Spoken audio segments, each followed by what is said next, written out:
கதாநாயகிகளோட மரத்தை சுத்தி ஆடுறீங்க, என்னைக்காவது நாங்க கேள்வி கேட்டிருக்கோமா? ஏன் நீ கேக்குறீங்க? நீங்க மட்டும் பேசுங்க. ஓ, இப்ப ஹீரோ இரு, ஐ அம் ஆல்சோ ஹீரோ. பேசுவோம். என்ன சொன்னா தெரியுமா? அந்த நண்பன்ல ஜீவா பண்ண ரோல மட்டும் சங்கர் சார் எனக்கு கொடுத்து இருந்தாரு.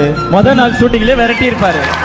இங்க பாத்தீங்களா, நான் பாட்டுக்கு ஏதோ சட்டை காய போட்டுருக்காங்கன்னு நினைச்சிட்டேன்பா. விஜய் டிவில இருந்து டெலிவிஷன்ல இருந்து ஒருத்தர் சினிமாவுக்கு போய் ரொம்ப பெரிய சக்சஸ் பண்ண முடியும் அப்படின்றதுக்கு பயணியர் நீங்க, வழிகாட்டி நீங்க. உங்களுக்கு பின்னாடி நிறைய பேர் ஓடி வந்துட்டு இருக்கோம், அது உங்களுக்கே தெரிஞ்சிட்டு இருக்கோம். கண்டிப்பா அவன் உங்களை பத்தி பேசுற மாதிரி அவனை பத்தி பேசுறான். ஆமா ஆமா. சின்ன வருத்தம்னா இவருக்கு தம்பியா நம்ம பிறக்காம போயிட்டோமே அப்படின்றோம். இவரு கதை இல்லாம கூட படம் எடுப்பாரு, ஆனா அவர் தம்பி இல்லாம எடுக்கவே மாட்டாரு. ஆன் ஸ்கிரீன்ல சங்கீதா மேம் வந்து நீங்க யாரோட நடிக்கிறது வந்து ரொம்ப நல்லா இருக்கு அப்படின்னு சொல்லுவாங்க. ஏண்டா இப்ப சந்தோஷமா வரும்போதே கேட்டேன் கம்பேர் பண்றது யாருன்னு. சிவகார்த்திகேயன். ஐயோ சார், நான் உங்ககிட்ட என்னைக்காவது அப்படியே நடந்திருக்கேனே, அதை வேற சொல்லிட்டாரு. சிம்பிள் क्वेश्चन, ரொம்ப நியாயமான கேள்வி. நீங்க கூட அப்ரிஷியேட் பண்ணுவீங்க.